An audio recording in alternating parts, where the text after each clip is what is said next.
What up, everybody? This is Law, and you're tuned in to Redline Legendz podcast. Thank you all for tuning in once again. So we're back at it, and today I actually wanted to do something a little different. I had been scrolling through Facebook, and I want to say maybe a couple days ago, and I noticed that it was Mr. Mark James' birthday. So first off, I want to say shout out to him, and I want to wish you a happy birthday and nothing but success for this year. And it also got me to thinking, you know, Mark James was the first person that I actually interviewed. He actually took the time out of his day, came down and sat down and talked with me at the Zone. And he actually explained a lot to me. He actually gave me some knowledge, if you will.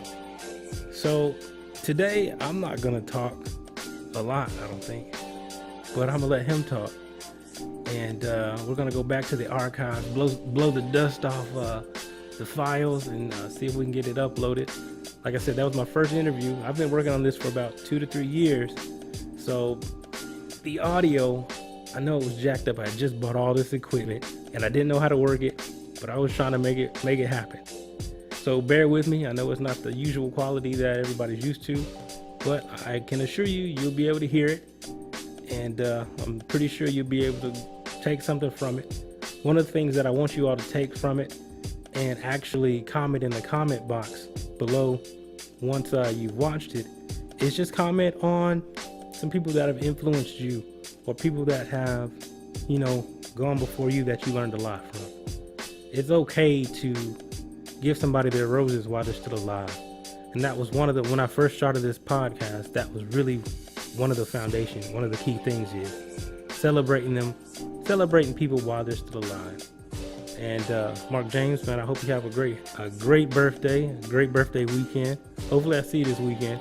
I know we got to ride together the other day in the polar bear ride. I want you to know that was I was honored to, and it was humbling to be able to ride. What you say, I got to ride with the legendary Mark James. So, man, I just wish you the best. So happy birthday, and I hope you all enjoy. Make sure that you guys comment because, you know, the Nashville set has tons of legends. We haven't even started going through them. Tons of legends that have paved the way before I was even thought of, before I was born.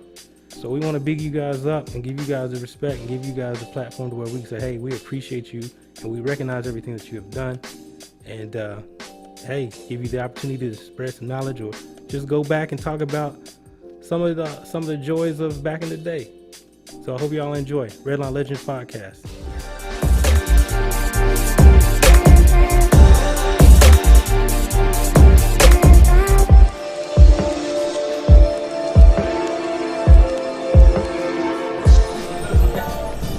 You got the voice for it. That's the 1, 2. Yeah. Yes, sir. Okay, so I'm back up just a little bit, but we are recording, bro, so you can go ahead and do your thing here. Let's do this thing, man.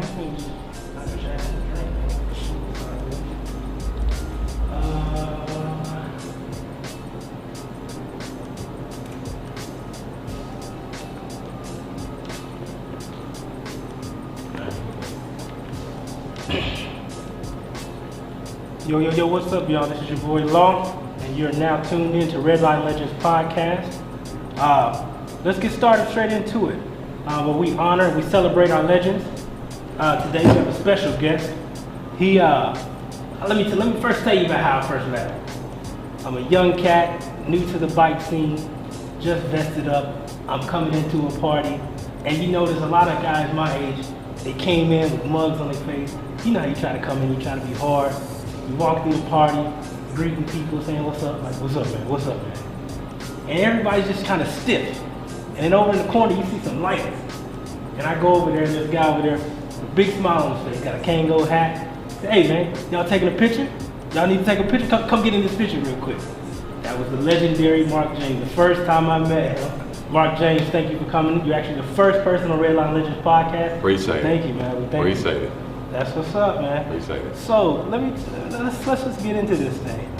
When I first got on the bike scene, man, I met a lot of people. You were one of the first people that I seen, like I said, and I noticed that you were different because you're a biker, but at the same time, you were one of the people that were taking the pictures as well. So you had like your hand in different things.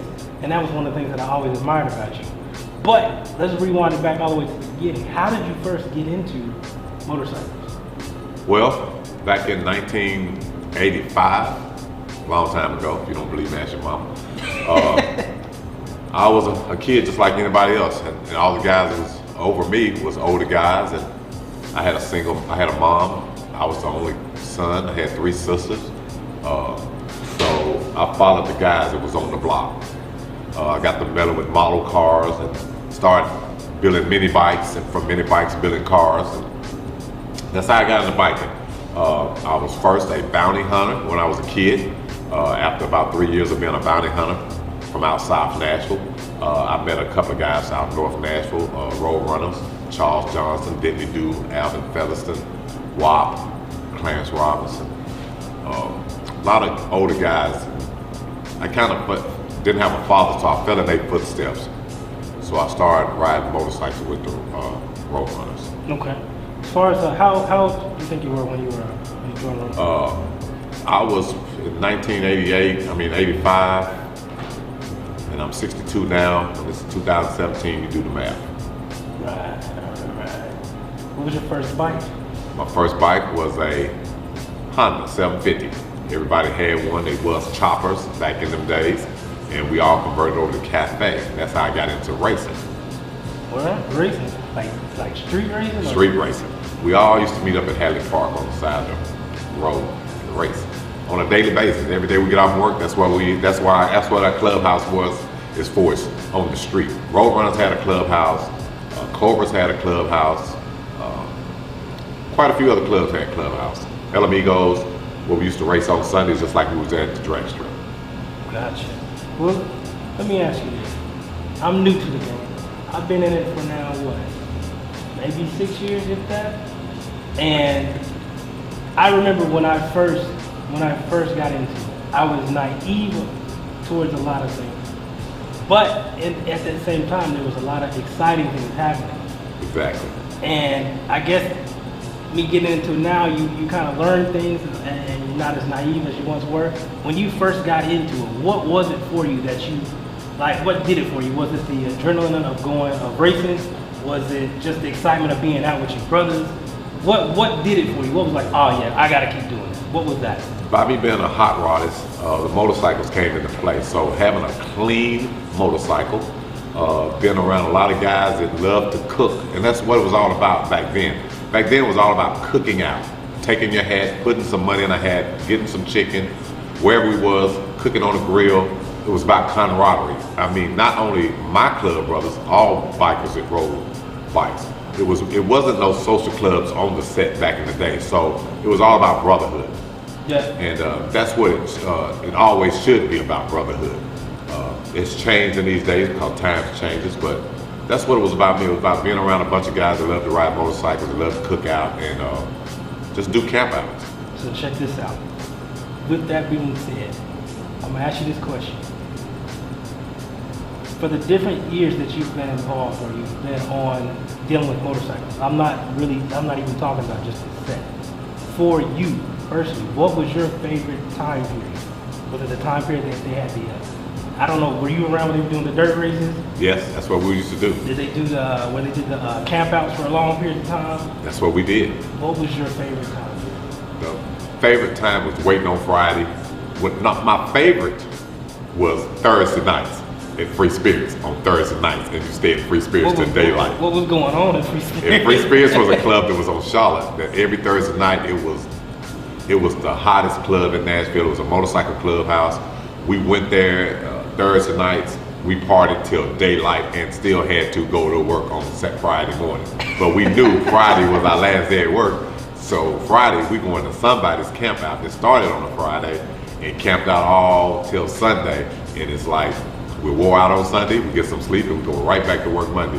We look forward to Thursday nights, Friday, and Saturday every week. It wasn't about nothing else but getting together with brothers on motorcycles and just partying. It always has been about partying. It never was about fights or anything like that. We was just glad to see each other. Yeah.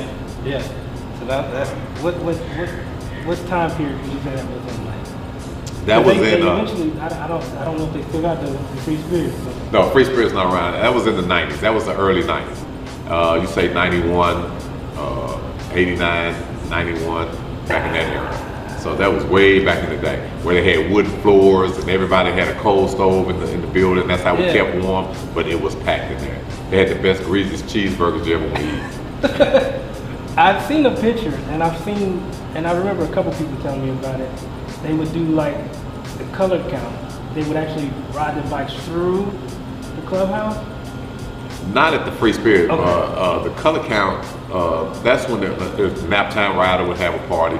Most of their parties was always built outside because Naptown Riders were up north clubs. So when Naptown Riders came to Nashville, I greeted them. I was sitting in Hadley Park, getting off of work at 4 o'clock. It was Chief. This used to be the Naptown Riders from up north, and there was Remus from Naptown. And when they got off the interstate, I greeted them. Ramrod came right behind them. So that's how he came to play, and I greeted him, and that's how Naptown came into Nashville. Straight off the interstate, straight into Hadley Park, and that's when they started. So I know one thing. When I also, because I'm learning from the stuff that you're telling me, and the best way that I learn is I try to put myself in those experiences, and the best way I can do that is some of the stuff that I've experienced. And when we first started riding, before I even got involved with any club or anything like that, Okay. we used to just race. We used to get on the track and do the road track racing. Right. So, James, how fast were you? Were you really fast, or were you just, you know? I was fast off the takeoff, and that's all you needed because it was a dirty race game on the street. You take off, you got him beat, you might well get in his lane and cut him off. It was a lot of dirty racing, there was a lot of arguing, there was a lot of money involved. So it was really fun, but that's how we came up with the racing in the streets. We went from racing in the streets to road runners having their annual party or dance at the racetrack for the whole weekend. So we would go out to a field, and we have dirt bike racing. That's where it come in, and we would all start dirt bike racing. We couldn't get the racetrack, we would do it in the dirt. And they had bikes for dirt, and some clubs had bikes for the racetrack. Dragons, old school, we all used to race out of Clarksville. In Clarksville, we would put our bikes on trailers and go to Clarksville and race on Fridays and Saturday nights, big money. Right there where the Dragons are at right now. That's over 30 years ago. We were still racing on that street in Clarksville. If we wasn't on the street, we was in the dirt. If we wasn't in the dirt, we was at the Clarksville Raceway, where we would rent that track every year. Wow. So now as we all just matured, when you go to these places, because some of these places, these streets, like you said, are still around. How do you feel with the newer generation coming in? How does, like, you look back and say, yeah, I remember when I did that, or I mean, just how do you feel about just seeing all the different things that used to take place and how everything just evolved? Basically, we're still doing the same thing. It's done got political now than it has been in the day. It never was political. It never was a board. There never was nobody tell you to do this, nobody tell you. You knew because you was brought up under a club. When you was a probate, you learned from that. It didn't take a board or another club to tell you to do this. Everything was old school. You were brought up under old heads. You're a kid. You're young. You came into the Road Runners, and we would bring you up the right way. You wouldn't have no doubt about it. You wouldn't know everything that you needed to know. Yeah. And that's how everything was conducted back then. The new generation wants it right now. So that's why it has changed. I'm guilty. We're a microwave generation. Yeah, we're a microwave generation. We want it right now. So, and I sit back and kind of like them moved out of the way from not trying to teach, but every time I sit down on a one-on-one and teach, instead of teaching a crowd, that's what I do. Yeah.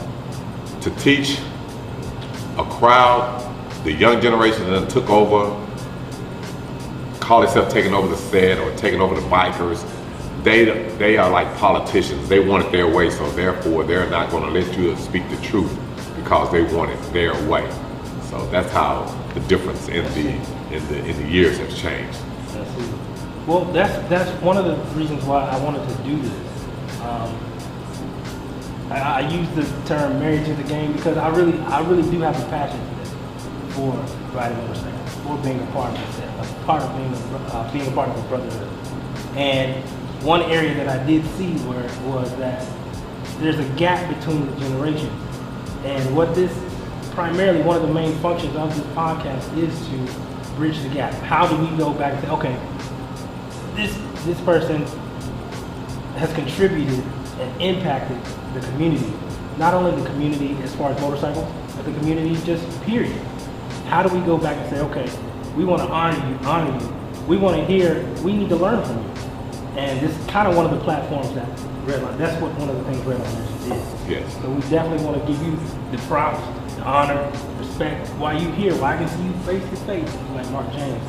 I appreciate you for the stuff that you did, and I'm pretty sure a lot of people appreciate you. Exactly. So we're gonna change gears a little bit. How did you get into photography and stuff? As a kid, I picked up a camera. The motorcycle was a big platform.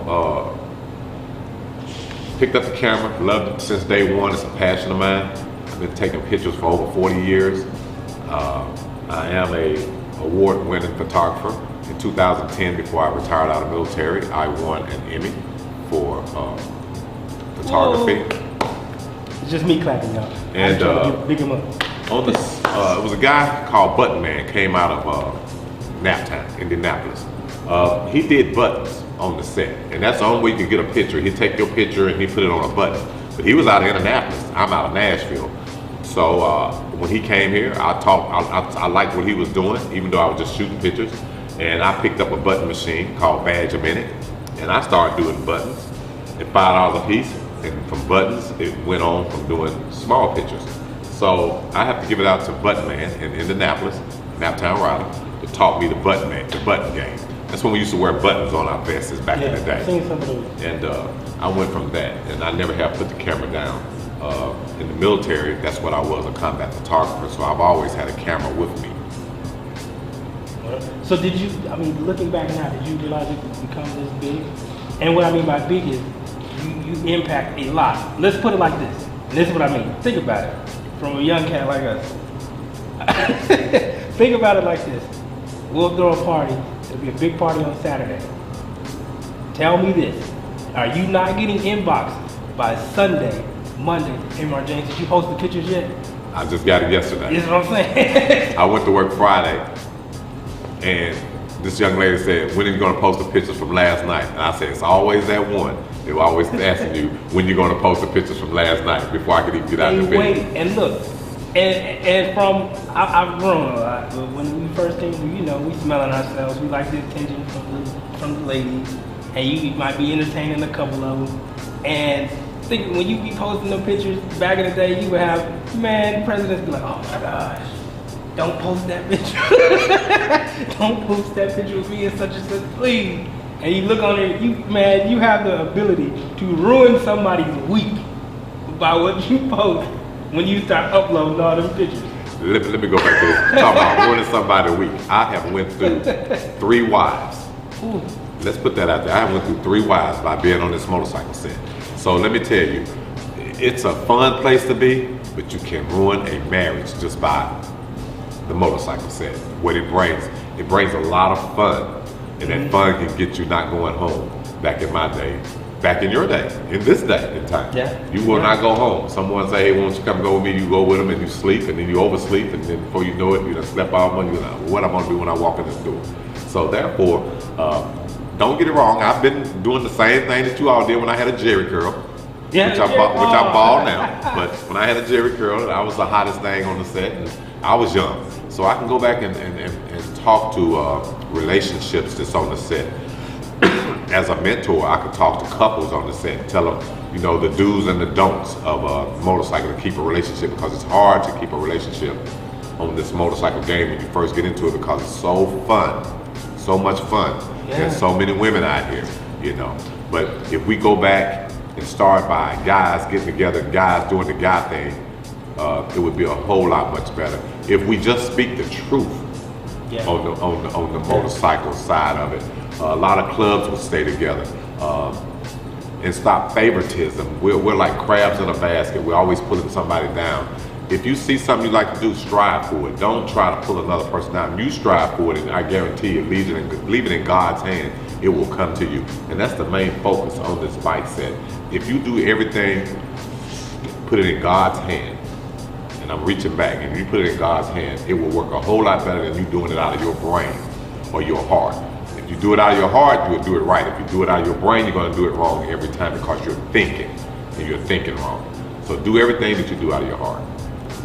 Yeah, because I remember when I first got on, and it's just like, it's mind blowing. Like, to get all that in your face, it's a lot of fun, but it was almost overwhelming, to where it's just like, so I can see how with the new generations that come in and they're getting this attention, they're meeting new people, they're traveling, they're going to different states, and it's like, oh yeah, I'm the man, and they lose their stuff.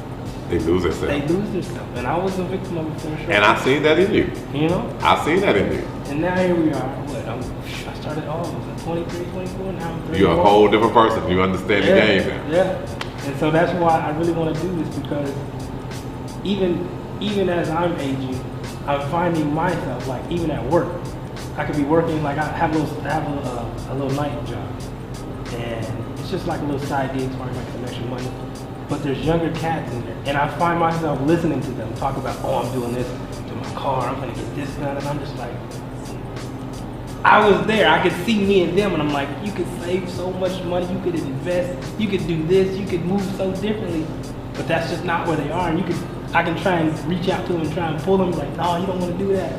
Play this game smart. You can look back and like, why did I spend $13,000 on this car that it don't even run now? You know what I'm saying? Right. And so it's a need for us to come together. There's a need for us to bridge the gap for the younger cats to understand there's nothing new under the sun. There's things that we can innovate, there's things that we can change, there's things we can add to. We've always got to pay our respects to the people that pay the way. So we definitely tip my hat off to you. And that's what we're going to continue. I appreciate you spending this time with me. Hopefully we'll have a part 2. We can go deeper into some stuff, man. Definitely want to thank you, and thank you for everything that you do for the set, for the community. Definitely appreciate you being on Redline Legendz podcast. Ladies and gentlemen, give it up for Mark James. Thank you.